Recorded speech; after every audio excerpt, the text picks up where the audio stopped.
Hello, my name is Eric Willison. I am an attorney licensed to practice in Ohio since 1996, and we're going to talk about Ohio landlord-tenant law today, specifically tenants' defenses to evictions. We talked in a previous video about how there are three types. One would be a merits defense, another would be a legal defense, and third would be a procedural defense. Today we're going to talk about a legal defense, and that defense is going to be whether or not the tenant has paid rent to the landlord and whether the landlord accepted it or not after the posting of the 3-day notice. Now, an important caveat here is that this material deals with Ohio evictions and the laws of the state of Ohio. The laws in your state may be different. I wouldn't know because I'm only certified right now to practice in Ohio. Secondly, this is not legal advice. That's because while I'm a lawyer, I am not your lawyer. More's the pity. That's because I don't know you. You've never paid me anything. I've never met you. And I don't know anything about the facts of your case, so I can't possibly be your lawyer. So if you're going to rely on this as legal advice, then you are barking up the wrong tree. That said, I'm going to tell you about this informational material here so that you can better understand the overall situation, and when you do go to a lawyer about this matter, then you may have a better grasp on it that will help him more quickly understand where you're coming from. Now, the rule in Ohio is that in order to start an eviction procedure, the landlord has to put a valid 3-day notice to vacate on the door. That 3-day notice to vacate is a jurisdictional step in the process, meaning that the court does not even have the power to hear an eviction unless a valid 3-day notice was put on the door. Now, what happens if on July 1st you put a 3-day notice to vacate on the door, and the reason that you're trying to evict the tenant is for failure to pay March's rent, April's rent, May's rent, and June's rent? Maybe even, let's say it was July 5th that you put the notice on the door, and they also failed to pay July. And for simplicity's sake, let's say that the rent is a nice round number of $1,000 a month. So we're behind March, April, May, June, July. That's $5,000 behind. Now, after you posted the 3-day notice to vacate, the tenant, maybe even after the eviction has been filed, the forcible entry and detainer action has been filed, then the tenant pays the landlord, let's say, $3,000 in back rent. And the landlord accepts that money. And now the tenant argues, hey, you've accepted rent after the 3-day notice. That waives the 3-day notice, and therefore there is no valid 3-day notice. Since there is no valid 3-day notice, then there is no jurisdiction for the court to hear the eviction action. In that factual situation, the tenant would lose if he were in the 10th District Court of Appeals in Franklin County and other appellate jurisdictions in Ohio that follow the 10th District's rule, that the landlord, after posting the 3-day notice, can accept rent so long as that rent that the landlord is accepting is past due rent.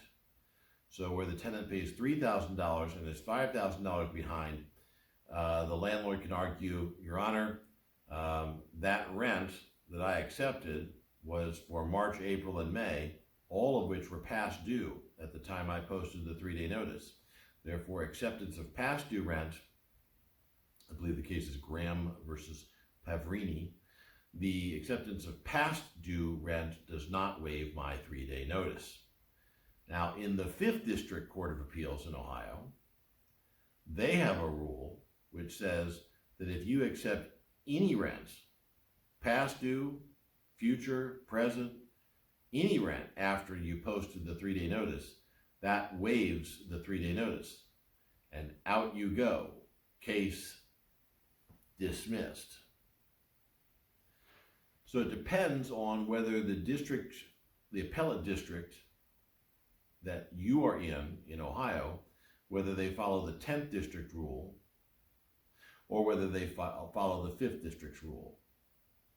Now, it can be a little bit more complex what happens in the 10th District if the tenant gives the landlord, instead of, well, let's say he gives the landlord $5,000 rent, and that pays for March, April, May, June, and July.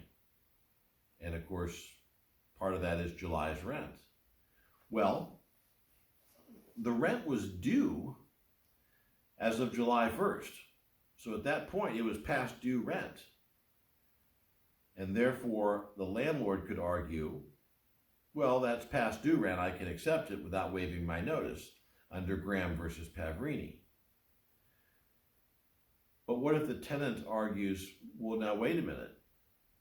Part of that $5,000 was for past due rent, but another part of it was due for future rent because it was for a period of time that was after the 3-day notice was posted.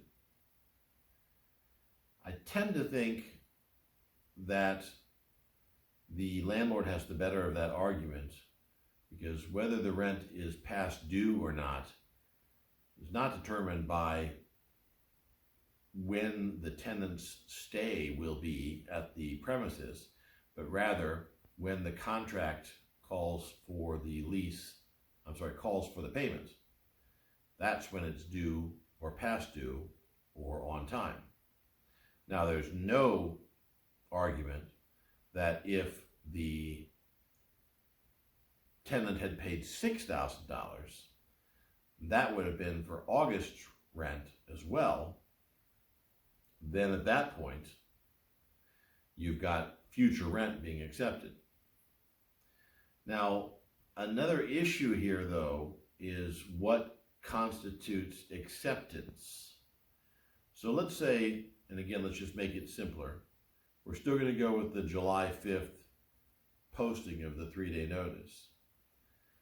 But the tenant is only behind by 1 month. He didn't pay July's rent, behind $1,000. And so the tenant sends a check to the landlord for not just the $1,000 for July, but also sends $1,000 for August. Now, it's pretty clear that if the landlord cashes that $2,000 check, then that's going to be acceptance of future rent for August. That's not going to be debatable. But what happens if the landlord opens the envelope, pulls out the check, and says, oh, I'm not cashing this, and he either mails it back to the tenant?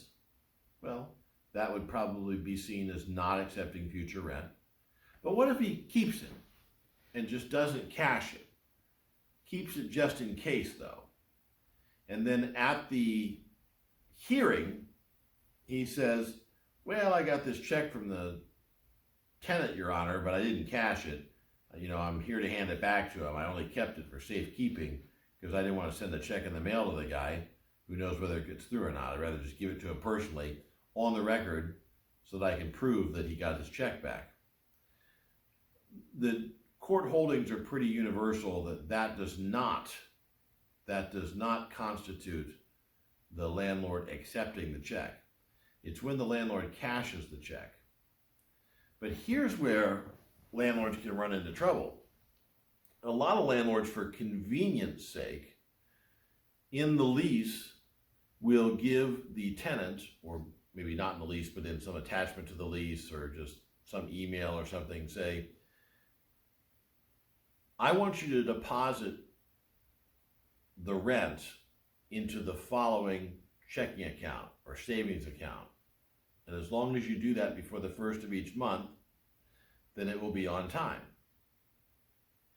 So here's the tenant with the checking account number, and the day before the hearing, let's say again, $1,000 behind for July's rent, the landlord posts the 3-day notice on the 5th of July, waits the appropriate 3 days, and then goes and files the forcible entry and detainer action. The day before the hearing on July 28th, let's say, the tenant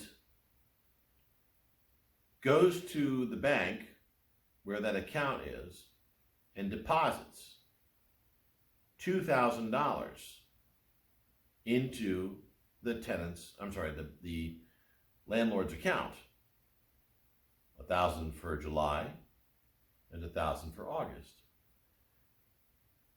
Now, the money has gone into the landlord's account.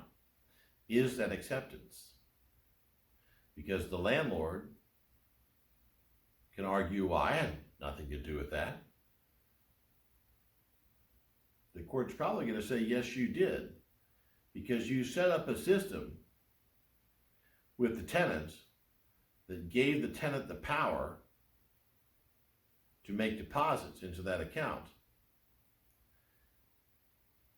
Though the landlord's attorney will argue, well, how could we have stopped him? And the tenant's attorney is going to say, easy. Once you post that 3-day notice, you close that account. That way no money can go into it. Most judges would look at that and say, yeah, when money hits the landlord's account, especially through an arrangement, even if it was pre-made under other auspices, that's going to be acceptance of the rent. And the 3-day notice will be deemed waived, case dismissed. So be careful, landlords. Be careful, landlords, when you go giving the tenant that ability to deposit money directly into your account. I know it's easy. I know it's nice not to have to look for a check in the mail, get it, sign it, make a photocopy of it, take it to the bank, deposit it. But if you do it that way, then a tenant can never sneak past due rent and future rent into your account and befuddle your eviction.